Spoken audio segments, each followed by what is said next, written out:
वातावरण है, भय का वातावरण है। आज इस रोष प्रदर्शन का आयोजन ऐसे माहौल में करने के लिए हम सबको मजबूर होना पड़ा। यह अकेले कांग्रेस पार्टी का कार्यक्रम नहीं, यह अकेले कोई राजनीतिक कार्यक्रम भी नहीं। सारे शहर के इलाके के जितने भी हमारे व्यापारी संगठन हैं, ट्रेड यूनियन हैं, कांग्रेस के साथी हैं, समाज सेवी संस्थाएं हैं, सारी आज एक मंच पर इकट्ठी हुई हैं।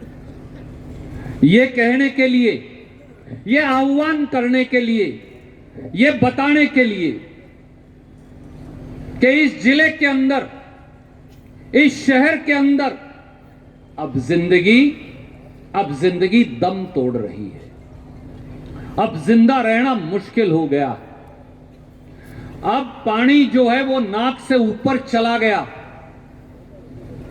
जींद जिले और जींद शहर के अंदर कानून और संविधान का नहीं, गुंडों का शासन है।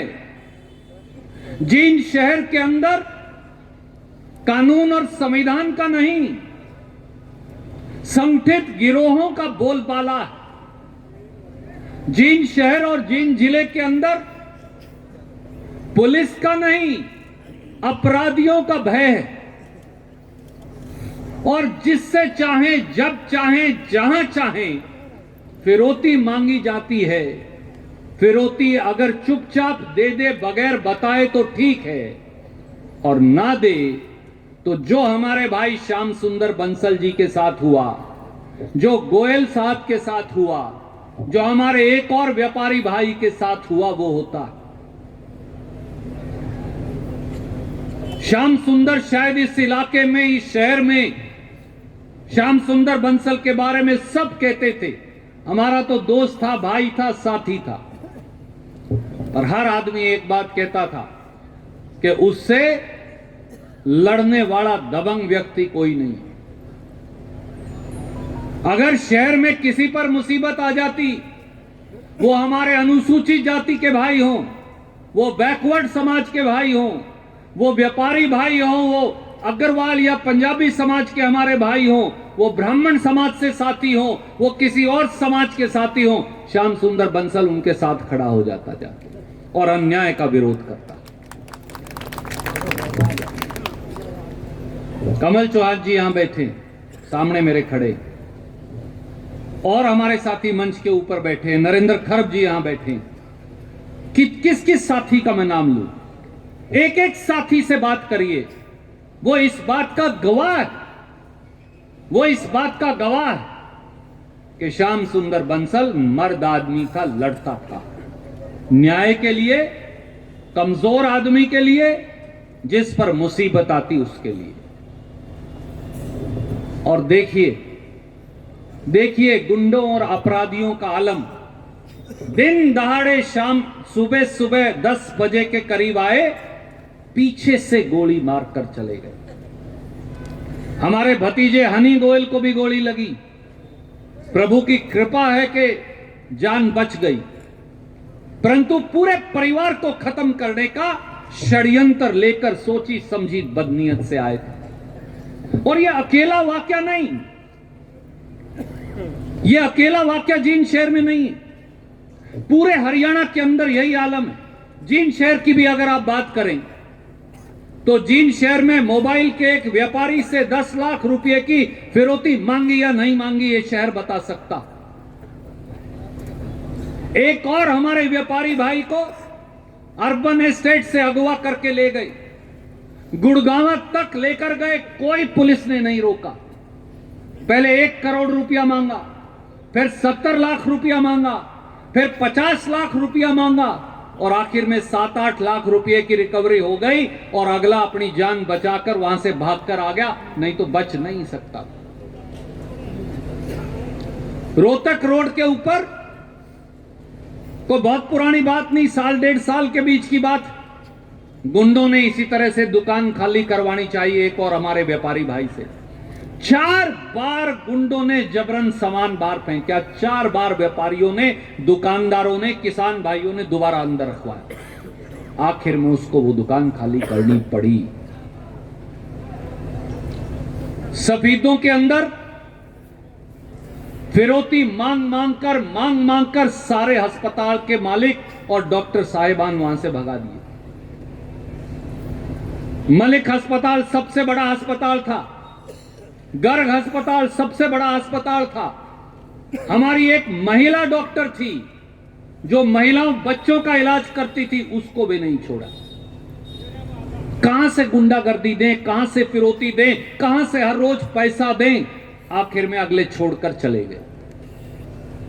जुलाना के सारे व्यापारी, जो बड़े बड़े व्यापारी थे, जुलाना के सारे साथी यहां बैठे, आखिर में उनको शहर छोड़कर जाना पड़ा। कल बड़ौदा गांव में जो उप मुख्यमंत्री का हल्का, वहां दिन दहाड़े बैंक के अंदर डकैती लगी, कोई जगमोहन जी कोई पकड़ा नहीं गया। असंध के अंदर इसी प्रकार से डकैती हुई परसों, कोई पकड़ा नहीं गया। गुंडे आते हैं, पिस्तौल रखते हैं कनपट्टी पर, पैसा लूट कर ले जाते हैं। माफ कीजिए, जब न्याय मांगने सरकार के नुमाइंदों के पास जाते हैं, राजकुमार जी राजू भाई कह रहे थे, तो वो कहते हैं लठ रखो, और लठ रख के गुंडों का जो माउजर और ऑटोमेटिक वेपन लेकर आते हैं उनका मुकाबला करो। क्या दुकानदारों का, व्यापारियों का यह काम रह गया? वो अब लठ से मुकाबला करेंगे ऑटोमेटिक वेपन का? दुकानदार का काम है दुकानदारी चलाना, दुकानदार का काम है छोटा छोटा धंधा चलाना। कोई तेल का काम करेगा, कोई कपड़े का करता है, कोई परचून का करता है, कोई जूते का करता है, कोई और स्टोर खोले बैठा है छोटा मोटा। 10,000 के करीब दुकान तो अपने शहर में होंगी, जिन शहर में। कहां जाएंगे लोग? एक तो यह है कि ताला मारो, अपने घर चले जाओ। दुकानदार और व्यापारी का काम ऑटोमेटिक हथियार लिए गुंडों से लड़ना नहीं है। खट्टर साहब, दुष्यंत चौटाला जी, दुकानदार और व्यापारी का काम इस प्रदेश की अर्थव्यवस्था को चलाना है। दुकानदार और व्यापारी से प्रदेश की अर्थव्यवस्था चलती। किसान, मजदूर और दुकानदार, इस उनकी जात कोई भी हो, ये तीन जो हैं, ये इस प्रदेश की कड़ी हैं जो इस अर्थव्यवस्था को चलाते हैं। गरीब मजदूर, साधारण किसान और दुकानदार। अगर मैं गुड़गांव फरीदाबाद की कुछ फैक्ट्रियों को छोड़ दूं, हमारा तो उद्योगपति भी बड़ा नहीं, रोज कमा के रोज रोटी खाने वाला कहां जाए?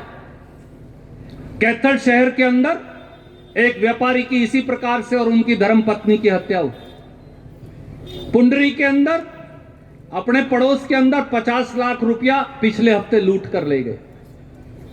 आज सवेरे की खबर है कि कल पुलिस के लोगों ने ही, मुझे कहने में शर्म आती, रिवाड़ी में हमारी एक बेटी से बलात्कार कर दिया। जब रक्षक भक्षक बन जाएंगे, पड़ोस में हिसार में जो हमारे एक और भाई हैं विपिन थरेजा जी, उनसे इसी प्रकार से एक और गुंडों के संगठित गिरोह ने फिरौती मांगी, वो वीडियो और ऑडियो चलने लग रहा है। मुझे एक बात बताइए दोस्तों, भाइयों, बुजुर्गों, याद करिए 2005 से पहले का समय। तब भी भारतीय जनता पार्टी और लोक दल का शासन था जैसे आज शासन है। आज भी भाजपा और जजपा जो लोक दल है उसी का शासन। तब भी इस प्रदेश के अंदर कोई व्यापारी 6 बजे के बाद बाहर नहीं जाता था। दुकानें बंद करके घर चले जाया करते थे, इसलिए कि पता नहीं गुंडे कब आएंगे संरक्षण में, और वही गुंडे जो हैं जो संरक्षण में आएंगे वो लूट कर ले जाएंगे। जान खतरे में पड़ी हुई थी, जान खतरे में हथेली पर लेकर दुकान पर बैठा करते थे। कांग्रेस की सरकार आई, हमने 38 गैंगों का सफाया किया, बदमाशों के गैंग्स का, 38 गैंग्स का। इसी जिले में नरवाना शहर के अंदर, पतराम नगर के अंदर, जैसे रोहतक रोड भी अपना मेन सेंटर है जींद शहर का, पतराम नगर के अंदर एक व्यापारी से फिरौती मांगी, कुंडी खड़खड़ाई, हत्या करके चले गए। उन्होंने सोचा बीजेपी और लोकदल का शासन है, 48 घंटे के अंदर उस बदमाश को मार गिराया। उसके बाद दोबारा नरवाना के व्यापारी से फिरौती मांगने नहीं गया। प्लाईवुड के हमारे व्यापारी थे नरेंद्र अरोड़ा जी, राजनीतिक तौर से हमारा मतभेद था, उससे कुछ फर्क नहीं पड़ता। कैथल शहर के अंदर फिरौती मांगी, इसी प्रकार से हत्या करके चले गए। दक्षिण अफ्रीका से बदमाशों को वापस पकड़कर लाए और जिसने गोली मारी थी वो तो 72 घंटे के अंदर मारा गया। मैं आपको उदाहरण गिनाता जाऊं, शाम हो जाएगी। मैं आपको केवल मेरे साथियों बुजुर्गों एक बात कहना चाहता हूं। ये दुकानदार भाई जो हैं, ये हमारे जो दुकानदार भाई, इनका काम लठ लेके लोगों से लड़ना नहीं है। इनका काम हलीमी से, प्यार से, प्रेम से अपना धंधा करना है। और ये कोई लाखों रुपया नहीं कमा रहे। नोटबंदी के बाद, जीएसटी के बाद, कोरोना के बाद सच्चाई ये है कि अगर आप दुकानदार की व्यवस्था देख लो तो वो मजदूर से, किसान से ज्यादा बेहतर नहीं है, वैसी है। अगला रोज की रोटी रोज कमा के खाने की कोशिश करता है। 40 पैसे से 60 पैसे धंधा कम हो गया। सरकार ने फूटी कोड़ी की किसी दुकानदार की, व्यापारी की, किसी संगठन के माध्यम से करी हो तो बताओ मदद। उल्टा व्यापारियों ने, उल्टा दुकानदारों ने चाहे 10 रुपये दिए, चाहे 100 दिए, चाहे 1000 दिए, चाहे 10,000 दिए। जो हमारे मजदूर भाई यूपी बिहार से आए हुए थे, हर शहर में गरीबों की उन्होंने मदद की, किसान भाइयों के साथ, दूसरे गरीबों के साथ मिलकर। ये हमारा एकता है 36 बिरादरी का। ये हमारा समाज है जिसके अंदर 10 की 10 उंगलियां, बूढ़े कहते हैं एक जैसी नहीं होती, परंतु हमारा समाज का प्यार इन 10 उंगलियों को भी एक बना देता है। आज जींद शहर हो, सफीदों हो, जुलाना हो, और भाई मनोज बैठे हैं और साथी बैठे हैं उचाना से, ये कह रहे थे उचाना की भी यही हालत। और जब ये सारा इलाका ऐसे होगा तो पड़ोस कैसे बचेगा मेरे भाइयों साथियों।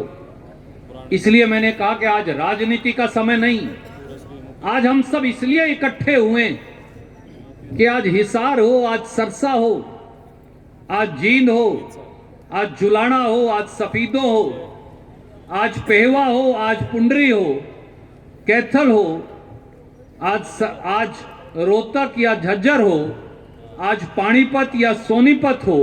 प्रधान जी से, गुलशन जी से बात कर रहे थे, अभी ये धरना लगाकर आए, वहां भी यही वाकया हुआ। कैसे जिएगा इस प्रांत का आदमी? अगर ये सारी दुकानें बंद कर गए तो माफ कीजिए, ना किसान जी सकता, ना मजदूर जी सकता। हजारों लाखों लोगों को तो दुकानों पर रोजगार मिलता है और हजारों लाखों लोगों को पंडित जी इससे आय होती है, और सरकार को भी आय होती है दुकान चलने से, व्यवसाय चलने से, धंधा चलने से। इसलिए आज केवल और केवल हम सब भाई इसलिए इकट्ठे हुए, श्याम सुंदर बंसल की कुर्बानी व्यर्थ ना चली जाए। हमारे एक और भाई जो हैं, हमारे एक और जो भाई हैं जिनसे फिरौती मांग ली गई, उनके द्वारा दिया गया बलिदान और कुर्बानी व्यर्थ ना चली जाए। आज जब मैं आ रहा था तो मेरे भाई नरेश पीबीपुर चेयरमैन जो हैं हमारे पंचायत समिति के, वो और उनके साथी मिले, बहुत सारे गांव के साथी भी आए। वो मुझे एक ही बात उन्होंने कही कि भाई साहब, गांव के आदमी शहर के आदमी के साथ खड़े होने आज इसलिए आए हैं कि शहर और गांव दोनों इकट्ठे ही चलेंगे, अलग अलग नहीं चल सकते। बहुत सारे मेरे गांव के बुजुर्गवार आए, बहुत सारे शहर के साथी आए, वार्डों से गरीब, अनुसूचित जाति, पिछड़े वर्गों के हमारे भाई आए हैं, मेरी बहनें आई हैं, मेरी माताएं आज आई हैं। क्यों आए हैं ये सारे? विषय तो दुकानदारों का है। इसलिए कि हम जानते हैं कि किसान की किसानी, मजदूर की मजदूरी और दुकानदार की दुकानदारी, ये एक ही सिक्के के तीन पहलू हैं। ये जुड़े हुआ हमारा साथ है। और मेरे भाइयों साथियों, खट्टर सरकार और दुष्यंत चौटाला, मनोहर लाल खट्टर जी और दुष्यंत चौटाला, उनके कान पे जू रेंगेगी नहीं। मैं आज आपको एक बड़ी जिम्मेवारी से बात कहूं। पत्रकार, छायाकार भाई बैठे, बहुत देर से बैठे, मैं इनका भी धन्यवाद करता हूं। अगर सरकार चाहे, अगर सरकार अपनी पे आ जाए ना सैनी साहब, मास्टर जी, अगर सरकार अपनी पे आ जाए तो 72 घंटे में बदमाश को पकड़ सकती है। इससे ज्यादा नहीं लगता मान साहब। सरकार अपनी पे आ जाए तो है। और अगर सरकार गुंडों को संरक्षण दे रही हो तो फिर बदमाश नहीं पकड़े जाते। 5-7 10 दिन की देरी हो सकती है अगर कोई दूर भाग गया तो, पर अगर सरकार चाहे तो बदमाश पर नहीं मार सकता। सब पुलिस वालों को पता होता है कौन गुंडा कहां है, किसकी तार कहां जुड़ी हुई है। हमने भी 10 साल सरकार चलाई। हमारे प्रधान बैठे हैं कैथल से, नगर पालिका के रामनिवास मित्तल जी। सरकार बदल गई। एक बदमाश था झब्बल, जीन में भी पर मारता है वो, कई जगह जीन में भी पर मारा करता है। यूनियन का प्रधान बन गया, किठाना का रहने वाला है मेरे ख्याल से। बोला मैं यहां प्रधान बनूंगा यूनियन का, और सबको बोल दिया, सारी मंडी की आड़त की दुकानों को बोल दिया 25-25 हजार लाला जी लेके जमा करवा जाओ। भाई साहब और ने सबने बुलवाया। मैं वहां गया और एक बात कही, जब्बल या तो तू नहीं या रणदीप नहीं, एक होगा। तू आके देखा तेरी टांग बांध दूंगा शहर में। सरकार नहीं है परंतु माने नहीं देंगे गुंडे को, ना यूनियन का प्रधान बनने देंगे। वो दिन है और आज का दिन है भाई साहब। अरोड़ा साहब वापिस नहीं आया वो, उसकी हिम्मत नहीं हुई कि मंडी में आके यूनियन का प्रधान बन जाए। ये बैठे। सच्चाई ये है कि अगर सरकार चाहे तो बदमाश को पकड़ सकती है। 72 घंटे में ना पकड़े, 5 दिन लग जाएं, 5 से 6 दिन हो सकते हैं, बदमाश भाग नहीं सकते। अगर रणदीप जोहानिसबर्ग से 6000 किलोमीटर से गुंडे ले आ सकता है तो ये क्यों नहीं पकड़ सकते हमारे भाई श्याम सुंदर बंसल के हत्यारों को और उन सबको? कारण बताऊं क्या? बाकी लोग तो मलिक साहब कई कतरा जाते हैं, मुझे कोई हिचकिचाहट नहीं, ना डर लगता। इसी मंडी के अंदर यहां स्टेज के पास गुंडों का व्यापार चलता है। क्या ये सच नहीं बाबूजी? आप बता दो। श्याम बिहारी जी के यहां से जखीरा पकड़ा गया था। प्रधान जी, आप तो वकीलों के प्रधान हैं। इसी मंडी में, इसी यहां एक दुकान से हथियारों का जखीरा पकड़ा गया था। क्यों नाडा साहब? सारे के सारे लपेट दिए, खत्म। 3 कट्टे पकड़े गए, कोई किसी के खिलाफ कार्रवाई नहीं हुई। क्यों? क्योंकि सरकार में बैठे एक बहुत बड़े सफेद पोश के घर में ये लोग रहते हैं। मैं इल्जाम लगाता हूं आज, जिसका इस जिले से भी संबंध है। सरकार में बैठे एक बहुत बड़े सफेद पोश के घर, जो ये बदमाश और गुंडे हैं, उनका सीधा जुड़ाव है और उनका पुराना ट्रैक रिकॉर्ड भी यही है। इस वजह से बदमाशों को पकड़ा नहीं जाता। इस वजह से उनकी ये हिम्मत है। संगठित गिरोह और अपराध खट्टर सरकार की नाक के नीचे वो खुद चलवा रहे हैं, गुंडागर्दी वो खुद करवा रहे हैं, अपराधियों का संरक्षण वो खुद दे रहे हैं, अपराधियों की दुकानें वो खुद चलवा रहे हैं, व्यापारियों से फिरौतियां वो खुद मंगवा रहे हैं। क्या कोई हिस्सेदारी है? क्या कोई हिस्सा ले रहे हैं? मुझे नहीं पता, पर एक बात साफ है कि अगर मंडी के पास दुकानों से संगठित गिरोहों का, गुंडों का व्यापार चलेगा तो फिर जीन शहर नहीं चल पाएगा। इसलिए मेरे साथियों, भाइयों, आपका ये भाई, आपका ये बेटा आपको केवल एक बात कहने आया है। आइए मिलकर 36 बिरादरी के लोग, गांव के लोग, शहर के लोग, वार्ड के लोग, गरीब, बैकवर्ड, अमीर, दुकानदार, सारे इकट्ठे हो जाइए। जिस दिन हम सब इकट्ठे होकर आंदोलन करेंगे उस दिन सरकार की हिम्मत नहीं, उनको आपकी ड्योढ़ी पे झुका कर दिखाएंगे। और जो कहता ना बहुत बड़ा बदमाश है, आप मुझे ले चलिएगा उसके पास, पहली गोली आपका भाई अपनी छाती पर खाएगा, फिर जीन के किसी व्यापारी के तक जा पाएगा। हम मिलकर लड़ेंगे, हम मिलकर सरकार को मजबूर करेंगे इस बात के लिए कि वो न केवल श्याम सुंदर बंसल जी के हत्यारों को पकड़े, परंतु वो हमारे दुकानदार भाइयों को संरक्षण दे। हमारी कुछ मांग भी है जो आज हम रख रहे हैं। क्यों सरकार एक एसआईटी का गठन नहीं कर सकती आईजी रैंक के अधिकारी की अध्यक्षता में? मुझे याद है जब हमें पकड़कर लाना था कैथल में बदमाशों को, तो हमने आईजी और एसपी की एक एसआईटी बनाई।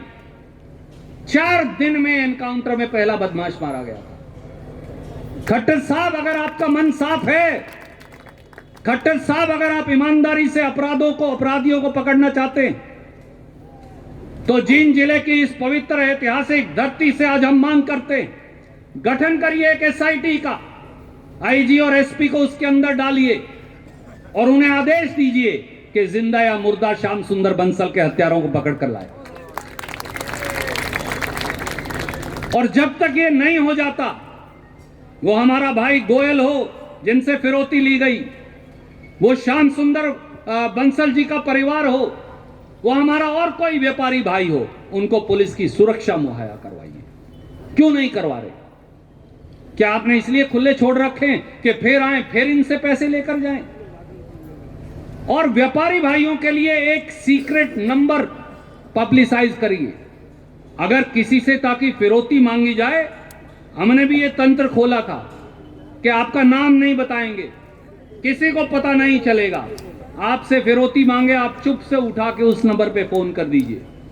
एक आदमी हो जो आगे किसी को बताए ना, ताकि फिरौती मांगने वाले को फिर पकड़ा जा सके। तो 10 लोगों के केस सामने आए, क्या पता सैकड़ों हजारों लोगों से यहां से पैसा लूट कर ले गए होंगे। किसी ने चुपचाप, गरीब ने दे दिया। जान पहले है, जहान पहले है, जान है तो जहान है। तो हमें क्या मालूम कितने और लोगों से कितने सैकड़ों करोड़ रुपया इकट्ठा हो गया। फिरौती अब धंधा बन गया है भाजपा जजपा सरकार में। तो इसलिए हमारी ये मांग है, इन परिवारों को सुरक्षा दी जाए। और वो जींद शहर हो, जुलाना हो, सफीदो हो और हरियाणा के बाकी शहर भी हो, उन सारे शहरों के अंदर पीसीआर की गश्त दुगनी की जाए और पुलिस की नफरी रात को पैदल और मोटरसाइकिल पर मोहल्लों के अंदर गश्त करे। अगर आप ऐसा करोगे, बदमाश जा ही नहीं सकता। नंबर 4, जितने बदमाश हैं 10 नंबरी, पुलिस के पास सबका रिकॉर्ड दर्ज होता है। सबको लाइन हाजिर करो, सबको थाने में बुलाओ और हर रोज पेशी लगवाओ। देखो फिर बदमाश अगर कुछ कर सकते हैं। सारे बदमाशों की रोज पेशी लगवाया करो थाने में। जमानत पे हैं, बुला तो सकते हैं, बुलाने की तो कोई पाबंदी नहीं है। बुलाओ, बुला के रोज हाजिरी लगवाओ, अपने आप पता चल जाएगा कौन क्या करने लग रहा। और सरकार के जो मुलाजिम हैं और सफेद कपड़ा कुर्ता पजामा पहनने वाले जो हैं, जो अपराधी के साथ मिल जाए उसे अंदर करो। अगर कोई दोषी हो, मैं निर्दोष को नहीं कहता, अगर कोई दोषी हो उसे अंदर करो। जब तक खट्टर सरकार ये नहीं करेगी, पूरे हरियाणा के लेवल पर भी एक एसआईटी बनाओ। जो संगठित गिरोह हैं, आपको सबका नाम पता है, सबका नाम पुलिस के रिकॉर्ड में, सरकार के रिकॉर्ड में दर्ज है। वो हरियाणा में हो, हरियाणा से बाहर हो, सबका टेलीफोन टेपिंग पे लगाओ, पता चल जाएगा कौन कहां पे, लोकेशन पता चल जाती। और सबके सबको पकड़ कर लाओ, स्पेशल टीम बनाओ। अगले 6 महीने सरकार और कोई काम करने की बजाय संगठित अपराधियों को पकड़ ले, गुंडागर्दी अपने आप हरियाणा से खत्म हो जाएगी। हाँ, अगर गुंडों के साथ मिलकर सरकार चलानी है तो फिर अलग बात है। तो मेरे साथियों, मेरा आज आपसे एक ही अनुरोध है। बहुत देर होगी, आप भी सवेरे के बैठे हैं, 9-10 बजे के। मेरी आप सबसे एक विनती है, कई बार हम कार्यक्रम में आते हैं, उसके बाद हम वापस चले जाते हैं। आपको कसम है हमारे भाई श्याम सुंदर बंसल जी की आत्मा की, और आपको कसम है इस प्रदेश में कानून व्यवस्था की बहाली की। हम सारे साथी सचिवालय तक चलेंगे, सामने बाजार में से होकर ऐसे मुड़ के चलेंगे। 1-1.5 किलोमीटर का रास्ता है मुश्किल से, और एक साथी भी यहां ना रहे, एक साथी भी रुके ना। व्यापारी संगठन जो आए हैं, समाज सेवी संगठन जो आए हैं, हाथ जोड़कर उनसे भी मेरी विनती है, ये आपकी हमारी साझी लड़ाई है, ये अकेले आपकी लड़ाई नहीं। आपने कहा है अनिल भाई, हाँ अनिल भाई कह रहे हैं तख्ती झंडा, बिल्कुल आपकी बात आपने सही फरमाया जागलान साहब। तख्ती झंडा सबके हाथ में हो और अपन सारे चलें प्यार से।